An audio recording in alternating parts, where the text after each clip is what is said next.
a defense mechanism. Ooh, got it. Let me interrupt just really quickly, Paul. If there is somebody making annotations on the screen, please don't do that. Yeah, I got some green scribbles, but I can carry on. Okay, thank you.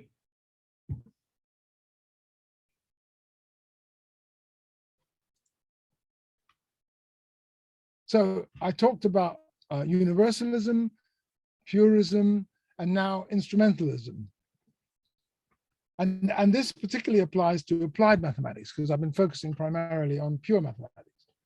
So applied mathematics, surprisingly perhaps, is also regarded by some as neutral and free from social responsibility. It's seen as, it can be seen as purely instrumental, brought in to solve problems from outside of mathematics. And thus, although it wouldn't be perceived to be valued free, the values admitted would be utility and efficiency, not ethics. If you're fixing someone's car, you don't ask ethical questions. You well, maybe, and typically you try and get the mechanism going. In the same way, some applied mathematicians, or people creating apps or whatever, are trying to meet the needs of the paymaster, and it's not considered to be within their ambit to raise ethical questions. We could say that hopefully modern people would be more inclined that way. But I'm talking about instrumentalism, where there's quite a widespread view that if you're servicing some other activity, then you just provide the tools. So applied mathematicians from this perspective would be responsible for the means of solving problems, not the ends, just technical help, providing a bag of tools. And so again, as a bit in ancient Greek times, applied mathematicians are seen as a servant, the under-laborer whose job is to do the work, not question the task. And if an applied mathematician objects on ethical grounds to work, for example, on missile guidance system or an app that invades people's privacy, they're most likely be told they're free to work elsewhere, that ethics is a matter of personal choice, not disciplinary responsibility. I hope you can disagree and prove me wrong, but that's my perception of how neutrality can also invade applied mathematics. So I've been talking about the neutrality of mathematics. The strong ideology of purism regards it as objectual, neutral, and separate from worldly concerns and social responsibility. Likewise, from an instrumentalist perspective, perceptions of applied mathematics see it as neutral, a bag of tools, a set of tools applied to other people's problems and free from social responsibility. But social responsibility outside of mathematics, there is a widespread agreement about the social responsibility of science and scientists, many organizations concerned with this, but few voices are heard calling for an ethic of social responsibility of mathematics, pure and applied, and there are virtually no organizations endorsing this. I mean, in the last 5 years, there have been a few calls for Hippocratic oath for mathematicians, but they've just been sort of voiced rather than, I don't know how seriously they've been pursued.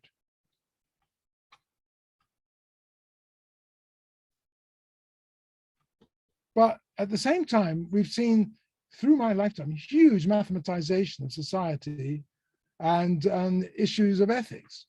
And even in the last 22 years, the digital, in this digital revolution, well, it started before then, but it's really come into force with mobile phones, etc. We know that maths underpins virtually all applications, science, technology, etc. Also, the control and maintenance of the infrastructure, social policy, all run on mathematically encoded control systems. Mathematics is the invisible nerve system in the body social that enables monitoring, evaluation, activity of almost all systems, the many faces of communication in the media. And with this huge power comes unavoidable ethical responsibility, and mathematics must accept its ethical responsibility, many of us feel. But now let me turn to the issue, so that's the issue of ethical responsibility. I've also talked about neutrality of maths and about purism. Now the question is, what is good mathematics? And it's interesting to distinguish between what is ethically good, pure mathematics that contributes to human flourishing, and applied mathematics likewise beneficial to humankind and causes little or no harm, but also epistemically good mathematics.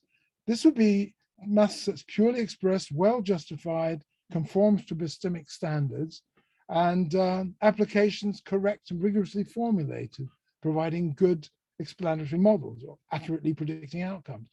So there seems to be a gap between ethical goodness and epistemic goodness. Epistemic goodness means doing its job with regard to knowledge and applications well and right, whereas ethical goodness is about doing the human good, the good for humankind and the rest of creation, if you like. And I want to promote Alistair McIntyre because his ethical philosophy bridges the gap, because he allows for both epistemologically or epistemically good mathematics and ethically good mathematics. He addresses both of those, and I think this is really interesting for us mathematicians. McIntyre, first of all, sees everything, including mathematics, in terms of social practices, not as a disembodied abstract entity. His virtue ethics, his account of the virtues proceeds through three stages, three levels in which, if you're conforming to his virtue ethics, you need to work. First of all, the virtues, the first stage concerns the virtues as qualities necessary to achieve the goods internal to practices. So if you're a good mathematician, you're doing mathematics well.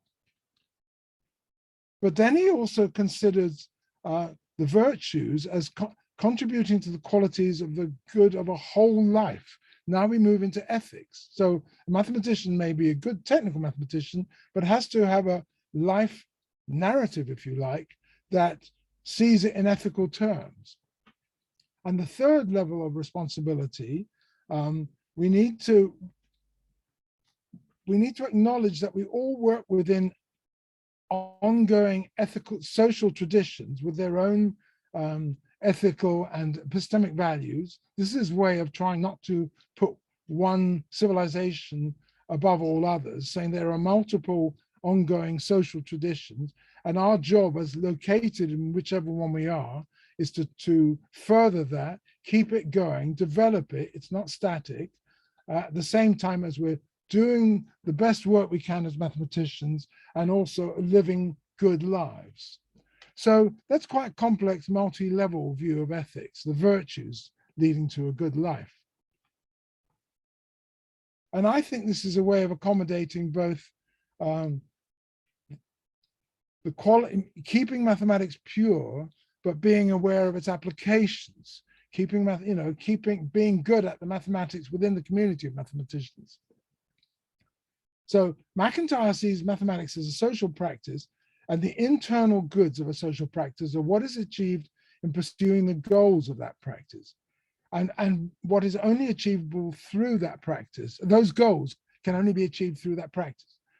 For example, producing valued mathematics as judged internally by mathematicians. That would be the goal of the mathematical practice, one of the goals. And he argues that, that it is virtuous to be doing that and not to be misled by the external goods, extrinsic motivations, if you like, that are obtainable in other ways like fame, fortune, power. You're no longer there trying to enhance mathematics, but just enhance yourself through material or other gains. So the virtuous mathematician pursues internal goods, makes good mathematics for its own sake, without concern for outside interest, values, and pressures. Epistemologically, because he sees things in terms of social practices, the traditional model of mathematics as a single monolith is rejected.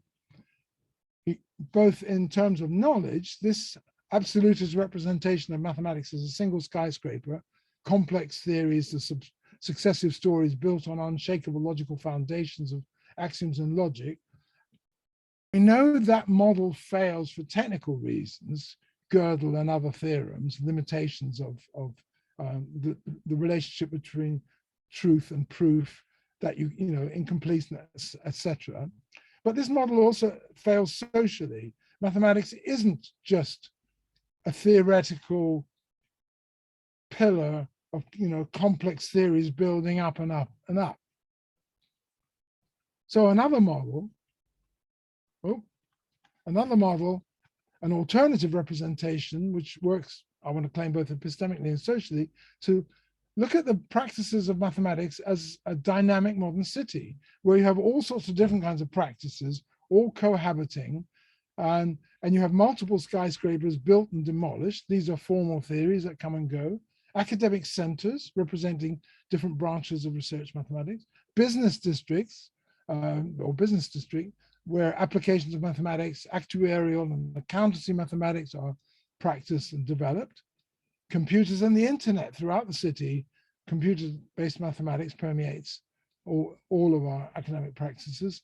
Favelas and street markets, where ethnomathematics and informal, well, sort of corresponding to informal mathematical practices and ethnomathematics.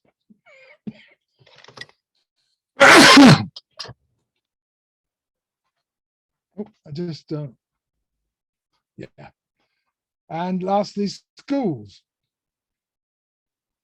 where school mathematics and mathematics education take place. That's not complete. If you want to map mathematical activities onto a city, I'm sure I could go on and talk about betting shops where probability is practiced, insurance and various other kind of things. So I'm contrasting two representations of mathematics, both epistemologically and socially.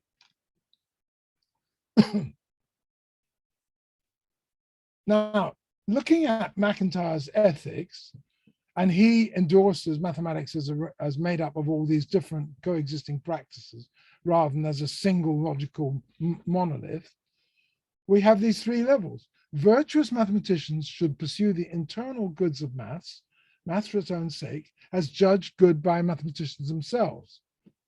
So this, in a way, validates purism, but mathematicians must also be concerned with their own virtuous living overall, taking responsibility for the overall impacts of their actions and that of mathematics on society.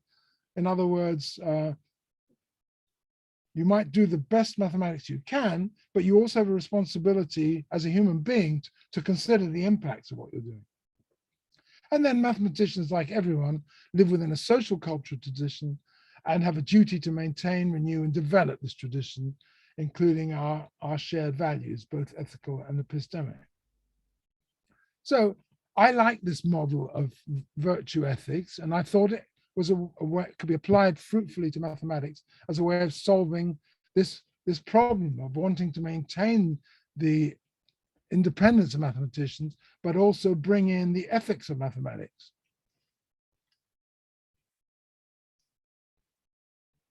MacIntyre's third level is important because ethically we live in a humanistic, or I and many of us live in a humanistic moral tradition with the values of rationality, truth, democracy, etc., etc.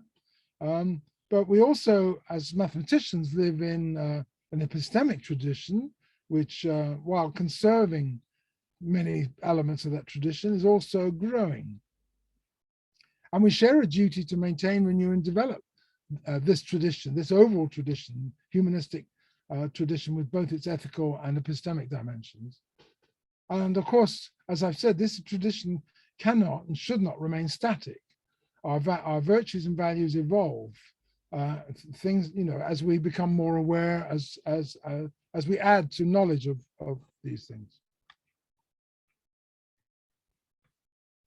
So the responsibility of impacts of mathematics.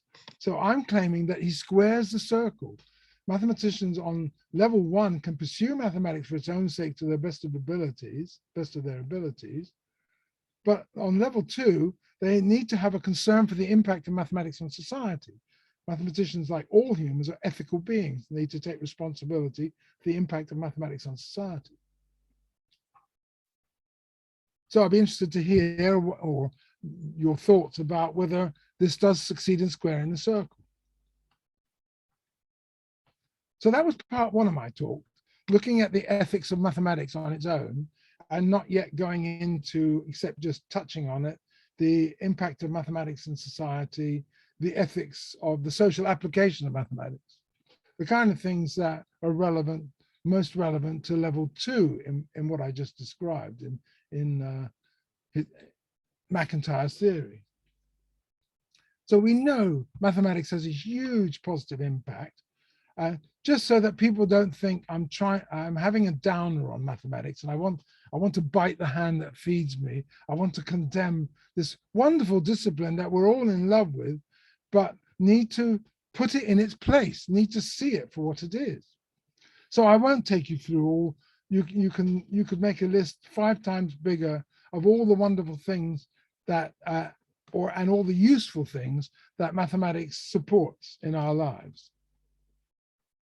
And more so, every year that passes, it is embedded deeper and deeper into the way we live.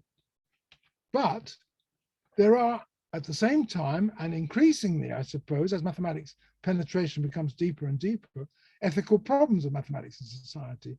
And I've distinguished here 4 kinds of harmful applications, which are ethical problems.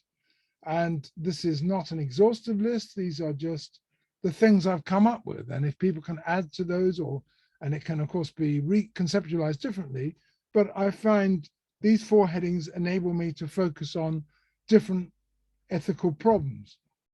First of all, math washing. You like greenwashing, trying to make industries look environmentally friendly. Math washing has a different purpose. It's trying to make is a rhetorical device for persuasion, using the popular view of the certainty and the technical impenetrability of mathematics, which means that the experts have told you how things are, using that to deceptively, to illegitimately bolster claims which are wrapped up in mathematics. So that's math washing. Then obviously there are directly harmful applications. For example, the Cambridge Analytica theft of personal data used for illegal political influences. 3, performative applications of maths that change social policies, that change society, that these actually change the way society works. And I'll be looking at examples of each of these more closely. And then amoral instrumental thinking, that if you extend mathematics beyond its technical area of application, and if you start to think about people as disembodied objects or units that can be treated like mathematical objects, if you reduce people to numbers then and take the ethics out of social calculations, you have this instrumental thinking which is harmful and unethical. So math washing. Math washing deliberately misleads, and we know about using statistics to mislead, selective choice of data, truncating axes. If you look at that picture out of a newspaper, you see 2 columns in a bar chart, and one is a tiny bit shorter. Sorry, the numbers represented, there's a small difference between them. Is it 10% maybe? But the way those columns are truncated, you've got a huge, it makes the big column look much bigger. Well, we know these are well-known ploys that we see. And sometimes you could say it's not even meant to deceive. Sometimes those are just ways of exaggerating minute differences to show changes that have happened recently, but nonetheless, math washing. Well, here's a better example then. In Britain, the Prime Minister said they had this COVID alert level, And he gave an equation as to how they were going to, this was policy driven by science. And when I first saw this, I didn't even question it. I just saw this and I thought, oh, that's a bit weird. I was just, he showed this slide, the first slide, the COVID alert level equals R plus the number of infections. And I just saw, I thought, oh, no. I didn't, in the speed of his delivery, I didn't really have time to interrogate it. It was only afterwards I realized it's rubbish. And there are no fools. So it's a deliberate attempt to mislead, to try and say that policy is driven by science, when this is an arbitrary way of saying, an arbitrary way of covering up the political nature of decisions. For example, the COVID alert level is 5 discrete levels and there are different social policies according to which level the country is at. This was about almost 2 years ago in Britain. And the COVID alert level, it says in the equation, equals the rate of infection plus the number of infections. Well, first of all, you can't get discrete answers out of a sum. Furthermore, as you know, any rate must be applied multiplicatively, not by addition. So there's a sense in which you can read that equation, this is my theory, as being derived from a linguistic expression which the COVID alert level is determined by brackets means that we're not going to share with you, taking into account the rate of infection and the number of infections. But presenting it as an equation is designed to make the government decisions look scientific with a meaningless equation. Anyway, that's an example. Math washing. I couldn't resist this. Math washing and hand washing. Hand sanitizers kill 99.99% of germs under laboratory conditions when you do it in the best way possible. But in real world setting, it's 46% according to this data I got. So I couldn't resist quoting Tom Waits, the large print giveth, but the small print taketh away. So that was my first example, math washing. My second is of ethical misuses of mathematics, misapplications, directly harmful applications of mathematics. So well-known examples, the algorithms designed to fake the results about diesel exhausts made by Volkswagen. It was a crazy short-term bit of crookedness that cost them billions and a huge market share when it was uncovered. So it's not even just ethically wrong, it's also stupid, but it is ethically wrong. And that's the point I'm making. And we know about the Cambridge Analytica theft of personal data from Facebook and its use in various political campaigns, especially in the United Kingdom and the United States. Those are just examples of deliberately unethical applications of mathematics. My third type, performity of mathematics applications and systems. And in this area, one of the problems is that we quite often in policy or in trying to understand things to enact policies, broader notions of value are replaced by questionable mathematical measures.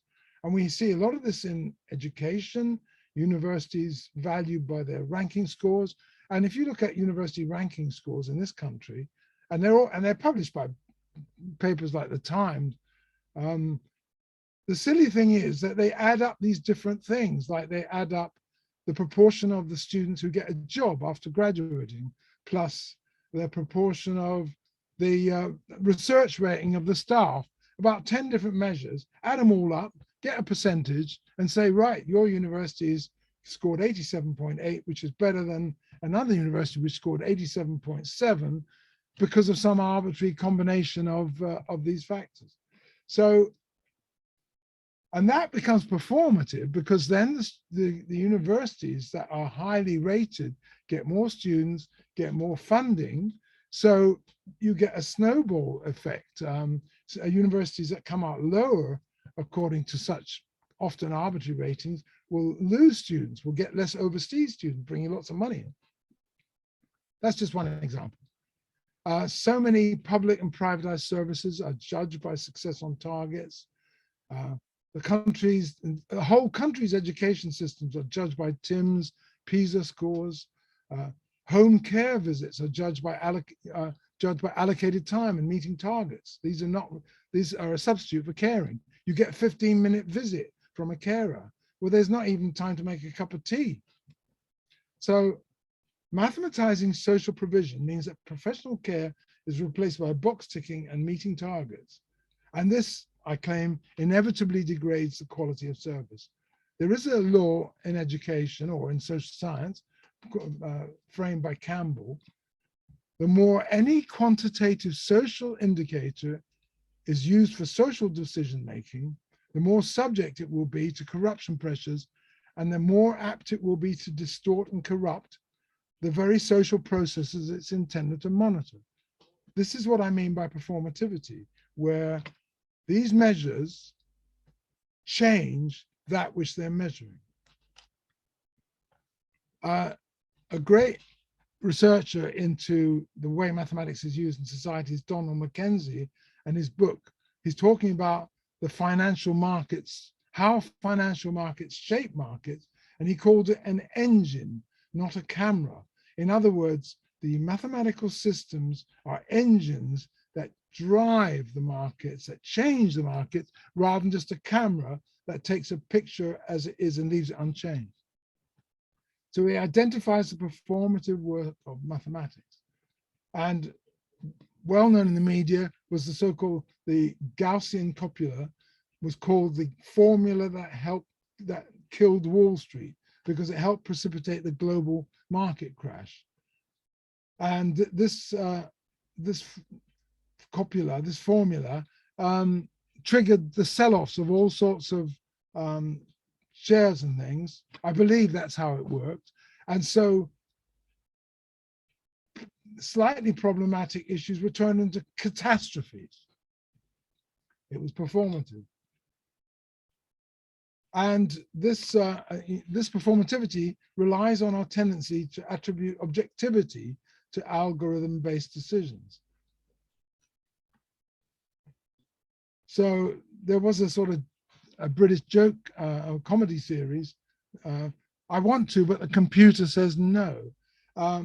Here we have an app which is looking at data about an individual claimant or some other recipient or person involved in social policy, and the handler of the computer is saying to the client, I want to, but the computer says no. So the computer is now attributed with a agency, which is enacting social policy.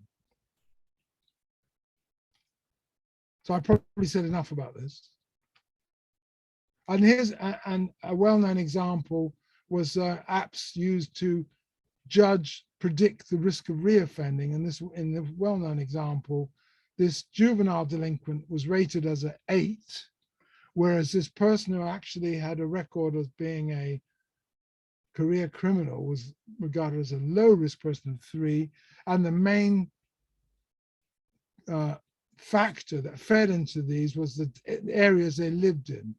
The juvenile delinquent lived in a black poor neighborhood, and the career criminal in a white middle-class area. And on the basis of geographical association, it came up with these unjust valuations.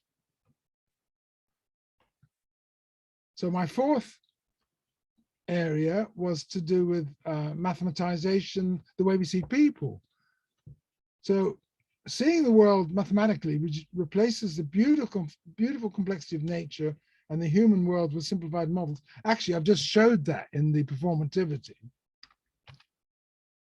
But the problem is that the mathematical way of thinking promotes detachment of meaning, reduction of complex situations to simple calculation, ethics-free technical reasoning, and it installs separated values, which Gilligan describes, which they may be valuable and intrinsic to mathematics, but applied across society, more widely across society, they can lead to ethical problems and abuses. The mathematical way of thinking instills a simplistic epistemology. Everything is right or wrong. And I like the cartoon, which shows someone thinking just in terms of binary rights and wrongs. Training in ethics-free and value-free thinking leads to ethical desensitization, responsibility diminishment. It trains instrumental reasoning in management and business, which focuses only on means and away from ends. And separated values extended beyond maths imply actions bear no ethical responsibility. So this is like the underlying critique of the Frankfurt School, that mathematics, the essence of instrumental reason, focus on means and not ends, and ends are what is valuable. So it can, instrumental reasoning can underpin management, corporation, governmental thinking. Persons, animals, and the environment are just treated as objects and resources, not as intrinsically valuable. People are viewed as objects. And maths, maybe this is overtly political, but maths provides foundations for neoliberalism. Everything is quantified. All human transactions take place in the market. Everything is bought and sold. Everyone is a buyer or a seller. Mathematics is language of value, or even if it's not price, it may also be some other measure. And the only values are those determined by the free market. This is problematic, I believe. You know, that once you start thinking things solely in terms of profit and loss and not relating to people as human beings ethically, I think this leads to problems in both the marketplace, in business, and in government. So I'm trying to come to an end because I will have my 50 minutes soon. So in summary of my two sections, first of all, I claim that virtuous mathematicians should pursue maths for its own sake, but they also need to take responsibility for the impact of harmful applications on society. And I listed 4 examples or types of problematic, harmful applications. And how can we counter these ethical dangers? Well, as well as pursuing mathematical research for its own sake, maybe, and I would endorse this, we should expect new mathematicians to take a Hippocratic oath, to swear that in their mathematical work, to avoid harm and to try to do good through their mathematical applications. As citizens, they share responsibility for maths applications in society, and another responsibility because they understand the maths behind maths washing and have maybe a public duty to help explain that and critique it. I also think we should introduce ethics into school maths through suitable examples and problems, not lectures on maths in ethics in math like I've been doing, but using real examples that raise ethical issues like health, poverty, the environment, voting systems, and not propagandizing, but just asking children to discuss these applications from the perspective of the ethics within. And as critical mathematics education has been promoting or saying for many years, I think we should also teach critical mathematical literacy in schools, so that learners, and this may, another way of introducing ethics into school maths, learners understand the uses of mathematics, interpreting all sorts of ways it's used, understanding the limits of validity, etc.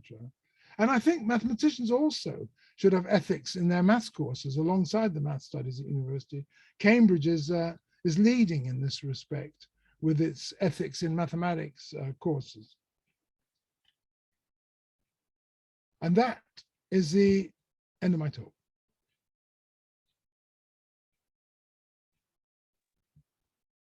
Thank you so much, Dr. Ernest. Let's give him a round of applause, either virtually or with the emoji. Thank you so much. As you are thinking about questions or discussion topics you'd like to bring up, I will advertise our next seminar. If you enjoyed this, I will advertise our next seminar, which takes place exactly a month from today on March 18th. given by Dr. David Bowers, who is here and is also a fellow of the Institute. And the registration link I just put in the chat box, so please be sure that you sign up for that one if you enjoyed today's talk. There's a couple of, Dr. Ernest, there's a couple of questions or comments that came into the chat box while you were speaking, so I'll just sort of compile those here. Let's see.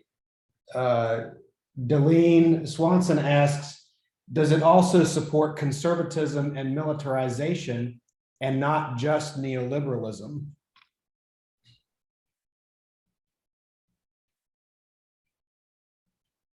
I suppose so. I'm just trying to think. Well, these are tools used by in all sorts of ways to defend all sorts of social policies.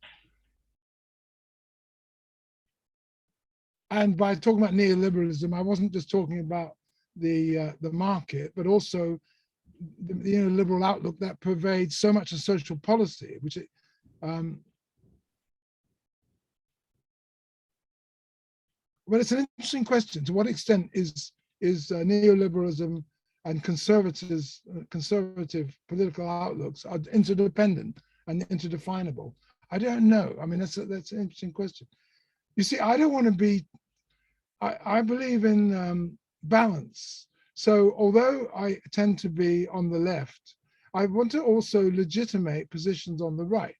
I want to acknowledge that there are people who have a right to those opinions and engage in dialogue with them. I think I don't believe there's, that one must impose one right way on everyone. I believe in democracy, and that involves negotiation, discussion. So although there are certain forms of conservatism that seem to be getting more extreme and more problematic, but I think mathematics is a tool that can be used to support virtually everything in the modern day. So I was kind of I'll have to think some more about that. I think my short answer is yes. Thank you. I have one more in the chat box here. This is from Natalia, and I'm not sure what the context of this question is, but in order to support everyone who chooses to use mathematics, how do we, I think I'm interpreting this question correctly, how do we sort of recognize a correct use versus an incorrect use, and also who is trying to use it or who wants to use mathematics? And Natalia, if I have mischaracterized your question, please speak up.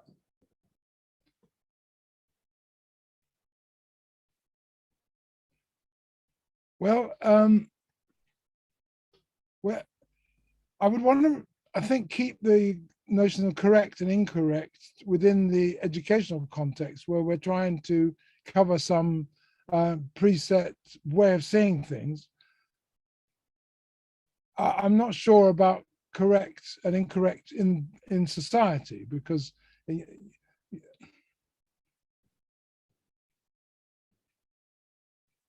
yes, and I think although we do want to teach correct mathematics, it's a word that I'm slightly uncomfortable with. I don't want to teach incorrect, but we're overstressing correctness, right answers, and condemning incorrect answers, mistakes. It has a lot to answer for in schooling. So that's why I'm hesitating over the word correct. In terms of ethics, I think it's a lot harder to claim that there is a correct way of proceeding and an incorrect. I think some may be more defensible, some may be more beneficial to a wider constituency, but I'm not sure I'd be comfortable with using the word in that domain. Have I given a satisfactory answer? As it turns out, it was not actually a question that was posed to you. I think it was more of a rhetorical question in the way that it was written in the chat box. But I do have another one that has just come in. Are you familiar with Francis Sue's book, Mathematics for Human Flourishing? He was the former president of the, Yes, I've had a look. I yeah. think I haven't drawn that much from it, but I had a look and I liked it, but I've only peered into it. Mhm. It sort of made a big splash here in the US when it Okay. came out. And it's from the perspective of a mathematician, Correct. and there are some marvelous things in it. But no, I can't say that I've drawn any of my ethical uh, stuff from it. Mhm.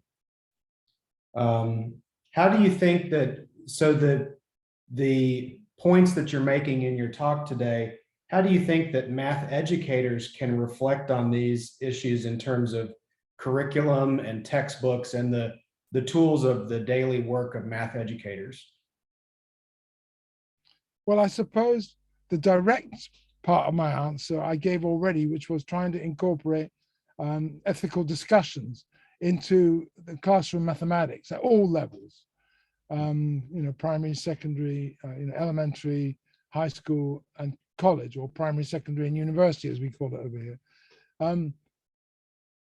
Trying not, and I've been guilty of this myself as a mathematics teacher, saying to kids, oh, well, that's a subject for geography, or that's something for English. That's not our domain. I've reinforced those rigid dividing lines to my regret. It was over 40 years ago.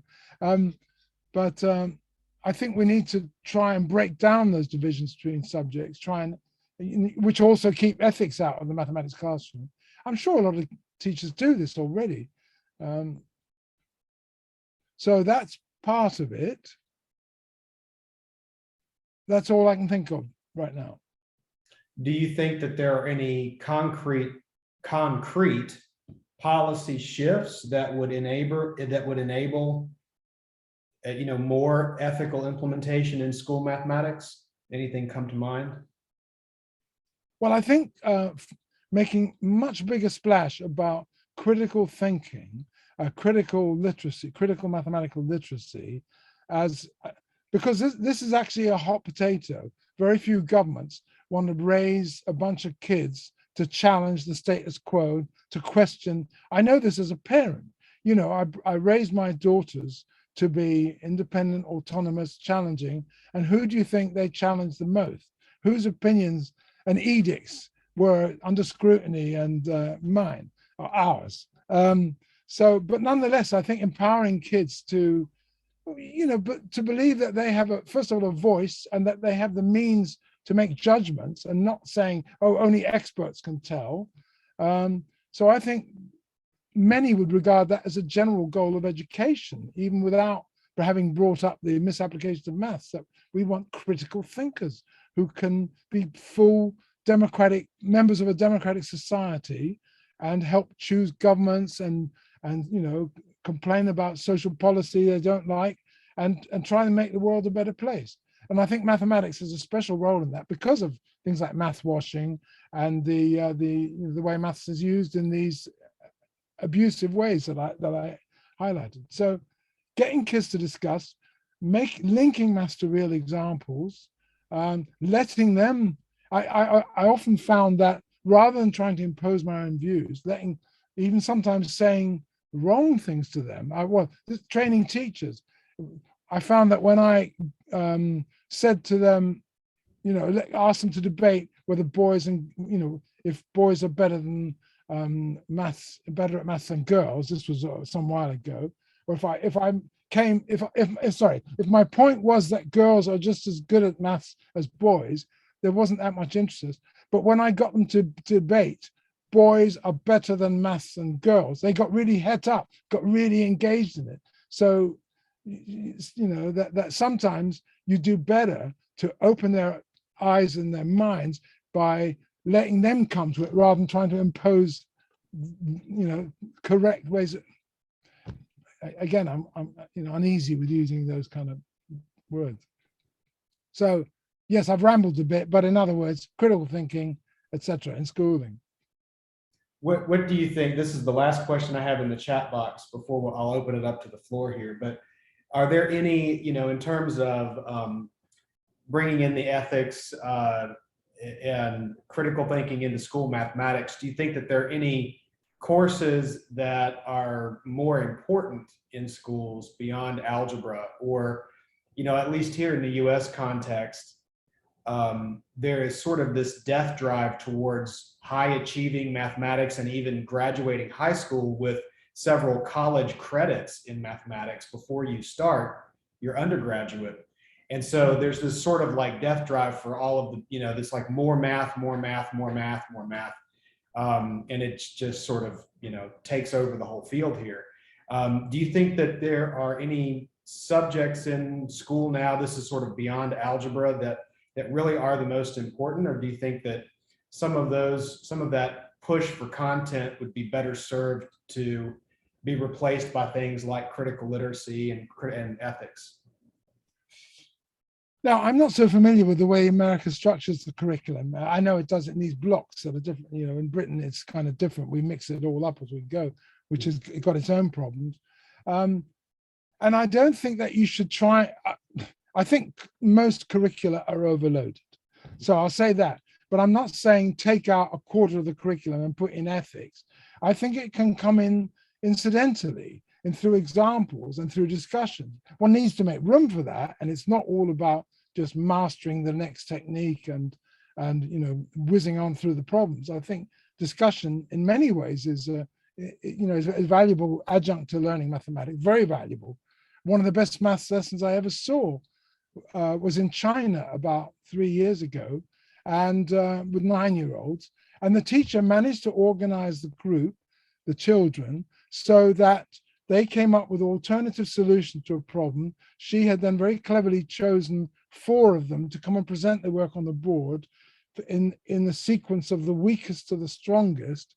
And so that there were discussions about the strengths and weaknesses of all the approaches. This was done beautifully. It was so wonderfully stage managed. And I will hasten to add, it was done by a serving teacher in front of 200 other teachers, 50 educationists and professors of education in a little classroom set up in the middle of a huge hall.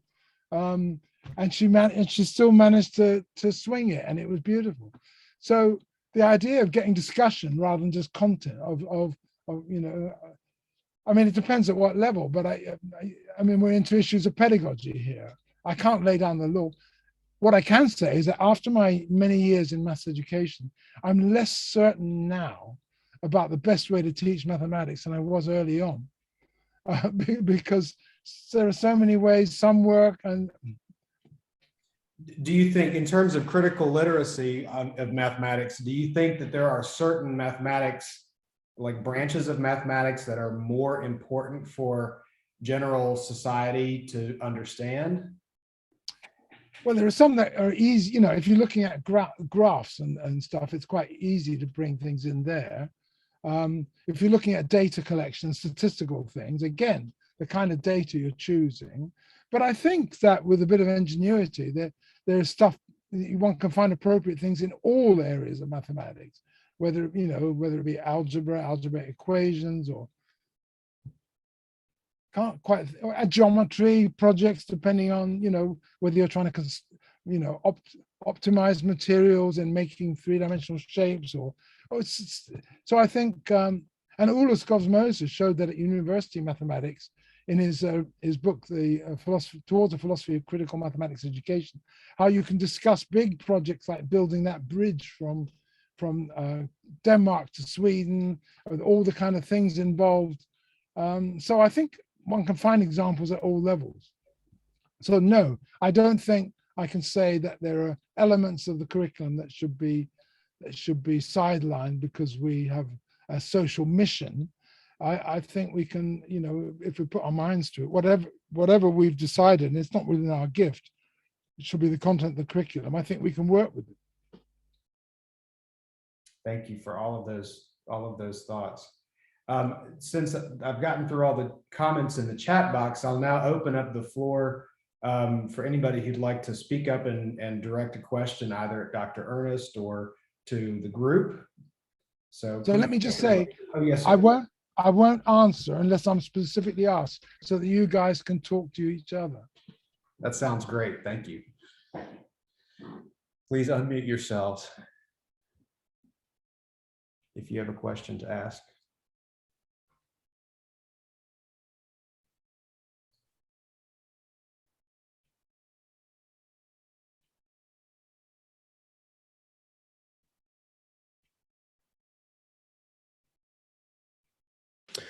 I'll start. Hi, everybody. Hi, Joe. Dr. Ernest, one thing I've noticed in terms of American education is that a lot of policy decisions have been made based on testing, whether it was, I'm not sure if you're familiar with like No Child Left Behind, and then more recently, I believe ESSA, Every Student Succeeds Act. So those those initiatives have really pushed forth the standardization and the Common Core and really the sequential shift to math that has really pigeonholed educators in teaching specifically knowledge and content and that those pure mathematic approaches. And then you're bringing in this ethical approach that sadly we need kind of like an external influence. Not necessarily suggesting, you're doing a great job suggesting all of these, here's how you can interwove it, here's different pedagogical approaches that teachers can do. But for a systemic change, what is the bold approach? I'm sorry, I'm probing a little bit further, but in terms of policy, what is a bold policy-driven approach that can really bring out this systemic change in this direction that I feel is needed, not wanted, but needed in education in schools? Thank you. By the way, call me Paul. I'm not going to answer. I'm going to say, why don't other people comment on that?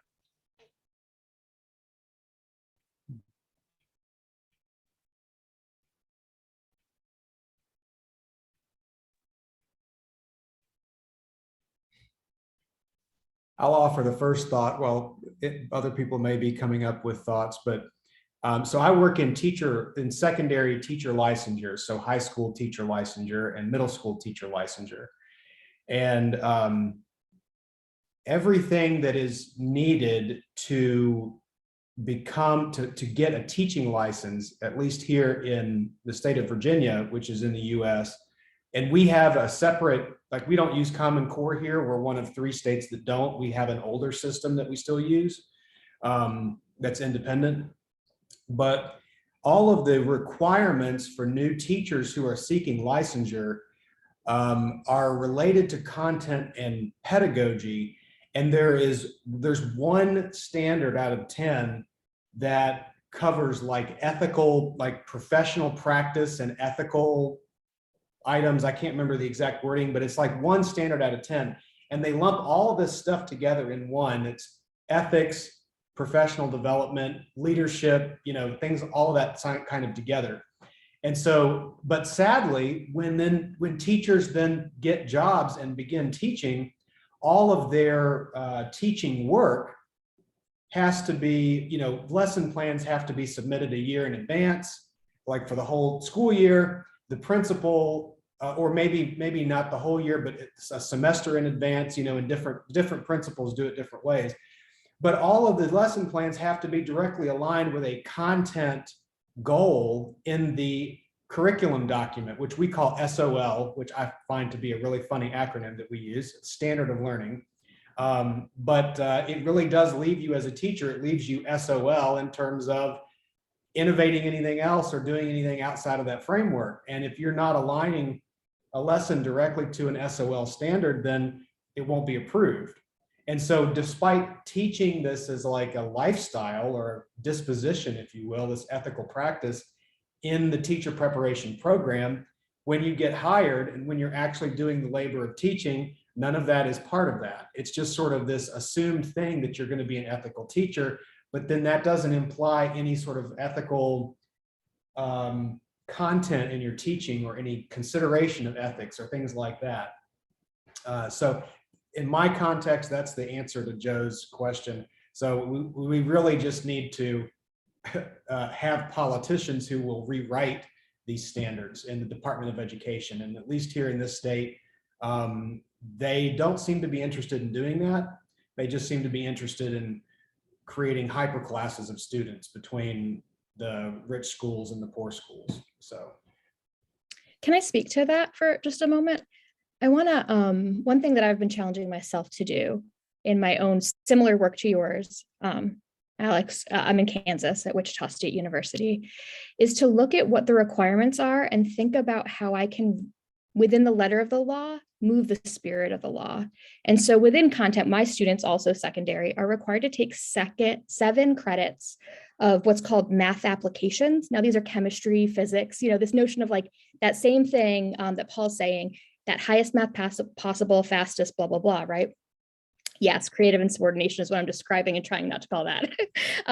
But I'm removing one of those classes and putting a sociology of inequity instead, because to me, that is just as much math application and it is just as relevant, and it speaks to all of these issues of ethics. And it does what I'm hoping, which is to help my students who will be teachers to see math, not just in the sciences, but in society. And so that then when they're looking for the real world example, it's not always just a physics lesson that they're thinking about. They're also thinking about current events, newspaper articles, things like this. So it's very hopeful. And I know that it may not translate, as you're saying, to the actual lessons that are ending up when they are in classrooms. But I think there is a space for us to push back on what's traditionally been considered content and to open that up and to explode it to things that we need our students to have prior knowledge on.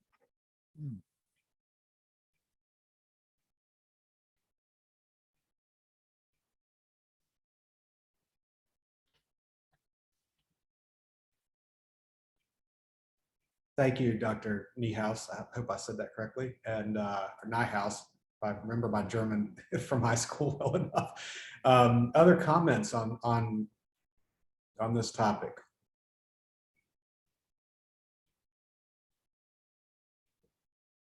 Well, can I just acknowledge what Brian Lawler said, that of course I wasn't saying no one is doing any of these things, but that they are not done enough. And that so I'm not trying to say, hey, here's something no one's ever heard of, but I'm saying, I think this is an important issue that, some are started and some need to take it further.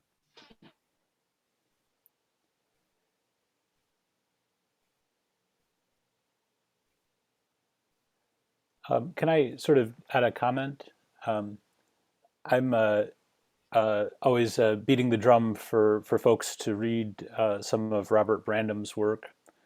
And one of the things that he's pushing for in the 2019 book that he wrote is he has an unfortunate way of naming things, but it's bimodal hylomorphic conceptual realism. But the idea is that there's sort of two modal logics at work. There's a normative modality. So I'm relating this to the McIntyre idea that you had with rational goodness and then sort of normative goodness. But so the two modalities are normative modality and the alethic modality. So the alethic modality is sort of about truth, and I think we can sort of see canon mathematics as developing through this alethic modality, and then there's an argument to be made for like there's this whole other modal logic related to normative goodness that is really missing from the discourse. And that would be evidenced in what imperatives or musts or should or yes, yeah, shoulds way of talking. Right. Yeah, lots of shoulds and oughts compared to true and necessity, sufficiency, that sort of thing.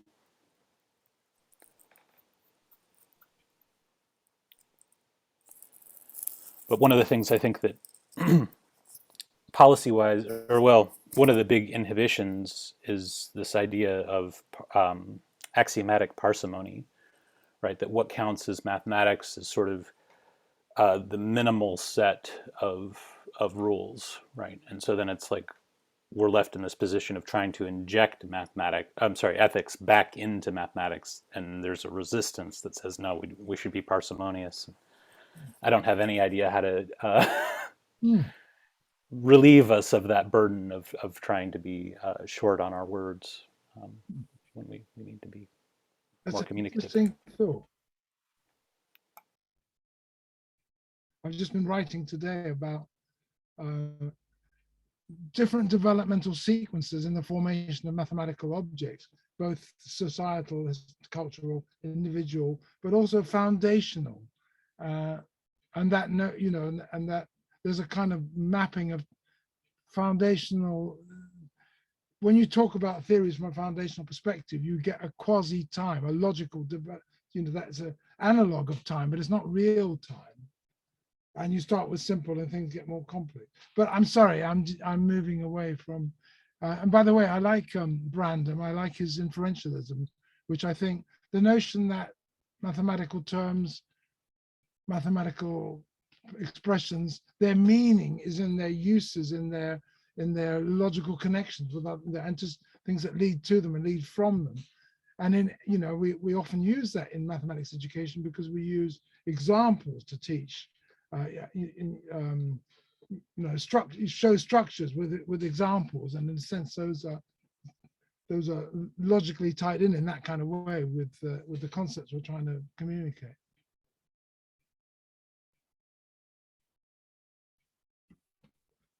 I'll ask a question. Dr. Ernest, thank you for your talk. Nicholas, out of Georgia State in Atlanta. And so I'm just like trying to tie together the beginning of the talk and the ending of the talk too. As we were kind of talking about like the three traditions that we see within mathematics, particularly the universalism, the purism, and the instrumentalism. Is it like a fair conclusion to say that part of what you're saying, right, is that these do not adequately account for the ethical considerations, or that they account for them in varying degrees? And when we think about like what good mathematics is, right, like and as they take into consideration these different ethical and epistemic considerations, that good mathematics then would not fall into one of these three traditions? Or is it a whole nother tradition? Is it kind of borrowing from these other three? Yeah. I guess what I was trying to say was that these are different ways of formulating, these are moves that try and exclude ethics. So I was trying to critique that notion that if you think mathematics is universal in some sense that transcends humanity, that it's already there, then our little concerns about doing good or not doing good just don't seem to be relevant to it. Likewise, so I was critiquing those ways and arguing that those are how people have justified the way they exclude ethics from mathematics. I mean, I'm not saying it's a completely satisfactory argument. That's what I was trying to do, and then I was trying to re-legitimate purism, but just within mathematical practices, and not bringing the ethics into our lives and into our classrooms and into all those things. So I don't know if that helps. It does. Thank you. It's really nice to have all these people from all these different places. It's wonderful experience for me. I see a third of you, well, those who put your pictures on the screen, and a third of you, yeah, are on this page, and then there's two more. It's a big online audience. We were at the beginning of the talk, we were up to about 77 in attendance. I assume sometimes people will leave after the talk and not stay for the question and answer. But I wanted to mention that Joe, who just was speaking, asking you about that before Nicholas, is a school teacher. So, the cross section of attendees here is not just researchers at the university, but are also working in K-12, which is great. That's the point of the Institute, really. Aparna has asked, please share some ethical goodness and epistemic goodness of critical mathematics and applied mathematics. And I want to be mindful of everybody's time, so please feel free to leave at 12:30 or whatever time. It's 12:30 here. If you need to leave, and then we'll run this another 10 minutes till we clear out the last questions here. But thank you all for staying, and please register for future events on our website, which I have emailed and is in the chat box as well. So, but Perna's question, please share some ethical goodness and epistemic goodness that come out of critical mathematics. Well, I think I don't know how to respond to that question, but what I can say is that critical mathematics as a movement, critical mathematics education, has got a lot of great ideas. You know, people, you know, working, a lot of people in the States and elsewhere, and Brazil. But I don't know if it's asking me to either big up critical mathematics education or to share some examples of goodness. I can't think of any. So I didn't quite get it. Perna, if you're still here, if you'd like to clarify your question, you can speak up.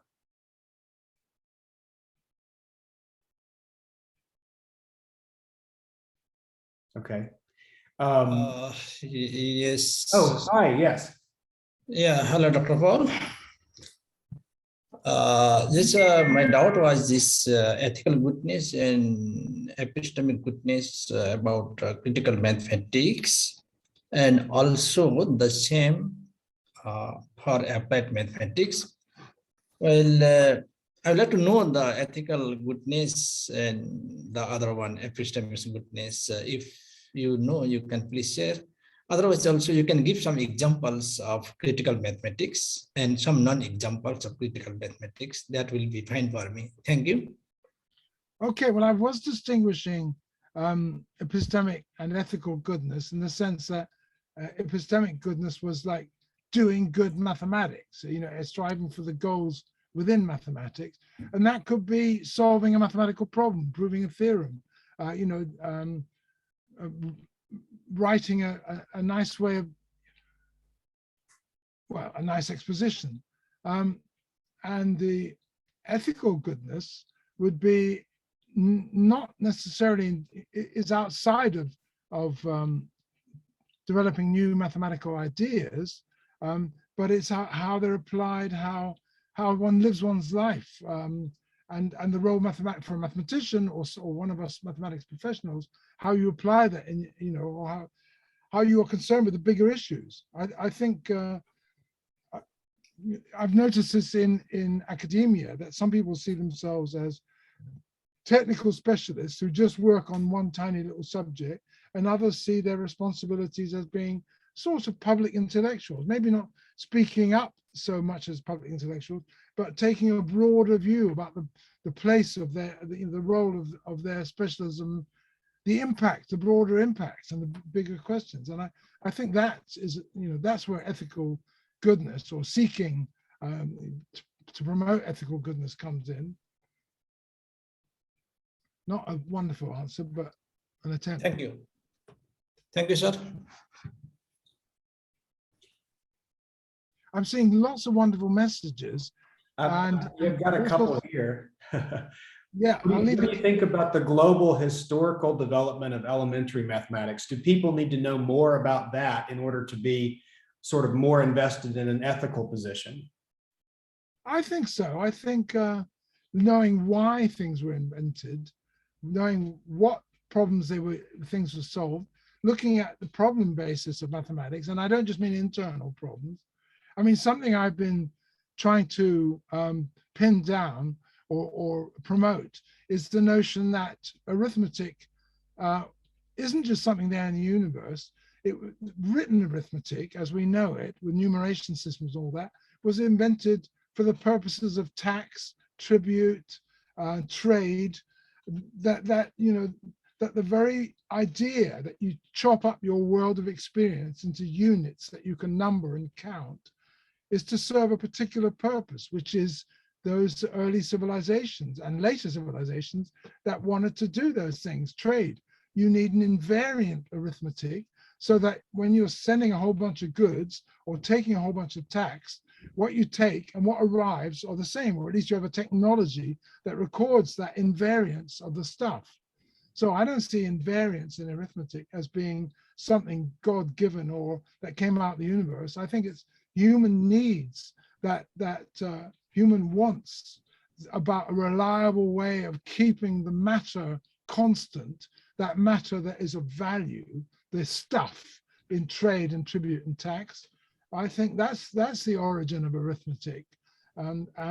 So it's not forced on us by the universe. It's organized human societies and their interpersonal functions, their control functions, capitalism, if you like, that created arithmetic.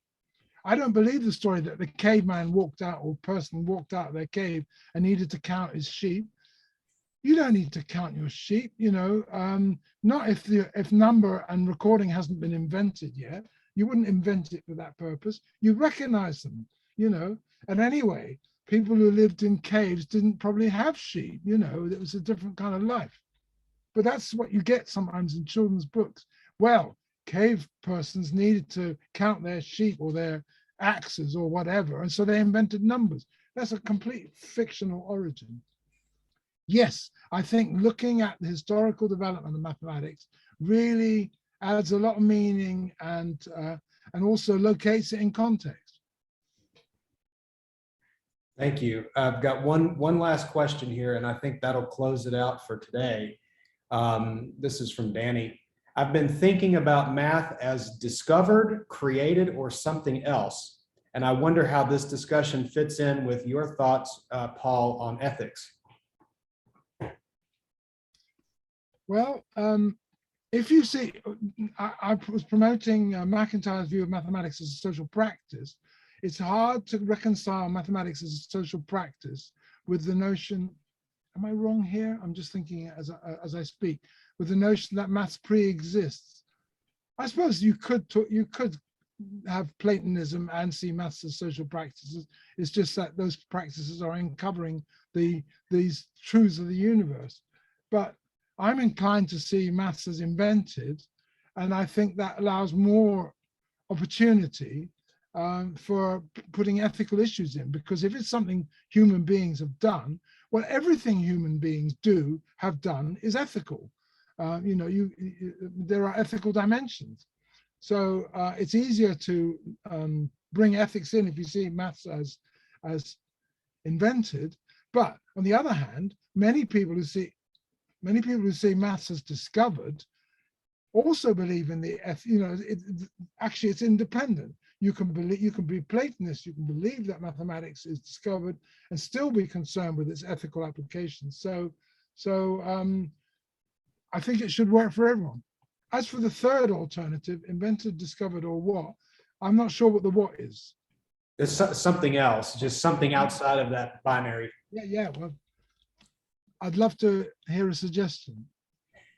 Or maybe both. Maybe it's both invented and discovered. I think that's the answer, actually. Once you've invented a system, there are things to discover within it that are sort of implicit in the system.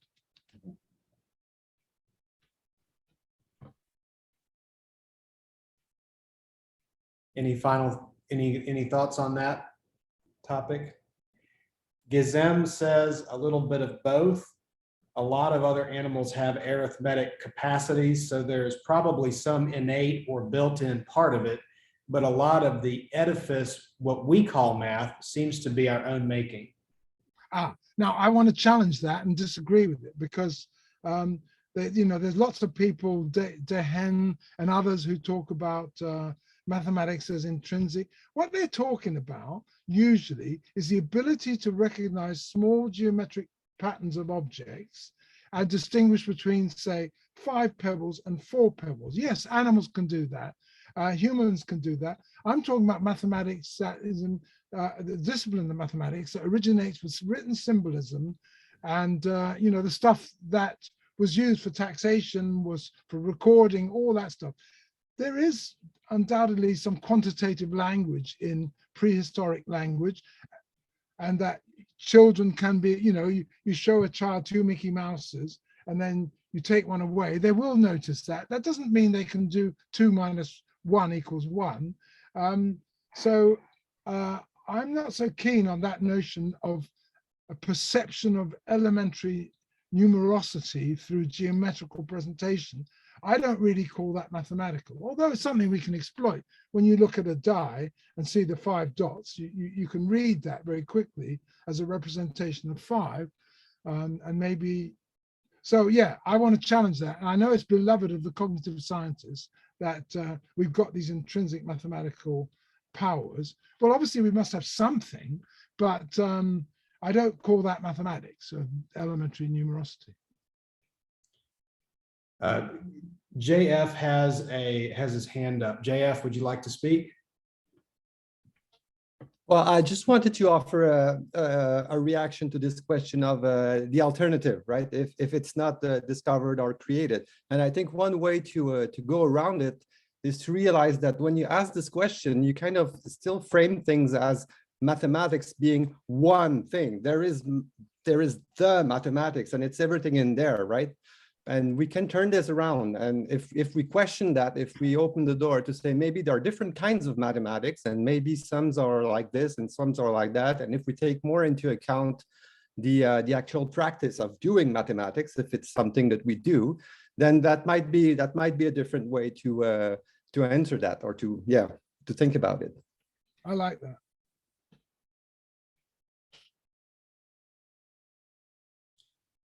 Any last comments or questions before we close out for the day? I want to be respectful of everybody's time. Thank you. Everybody who has thanked Dr. Ernest in the chat, thank you for sending those. Yes, thank you. Well, again, I appreciate everybody coming, and please check out the Institute's website for future events. You can sign up for our mailing list where we'll be announcing them as well.